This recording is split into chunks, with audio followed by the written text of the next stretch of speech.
خبر شامل کرتے ہیں اسلام آباد سے۔ عمران خان کو گڈ ٹو سی یو کہنے پر چیف جسٹس کی وضاحت۔ Chairman P T I Imran Khan کو گڈ ٹو سی یو کہنے پر تنقید کے معاملے پر چیف جسٹس نے اپنے ریمارکس میں وضاحت کی ہے۔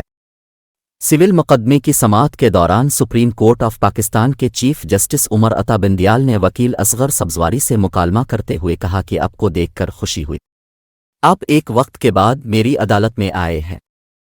چیف جسٹس نے عمران خان کو مقدمے کی سماعت کے دوران گڈ ٹو سی یو کہنے پر ہونے والی تنقید کی وضاحت کرتے ہوئے کہا کہ آپ کو دیکھ کر خوشی ہوئی، ایسا ہر کسی کو کہتا ہوں، مجھے گڈ ٹو سی یو کہنے پر تنقید کا نشانہ بنایا گیا۔ میں ہر ایک کو احترام دیتا ہوں۔ ادب و اخلاق تو سب کے لیے ضروری ہے، ادب و اخلاق کے بغیر مزہ نہیں۔ واضح رہے کہ لاہور ہائی کورٹ کے احاطے سے عمران خان کی گرفتاری کے کیس کی سپریم کورٹ میں سماعت کے دوران چیئرمین پی ٹی آئی کی آمد پر گڈ ٹو سی یو کہنے پر چیف جسٹس کو تنقید کا نشانہ بنایا جا رہا ہے۔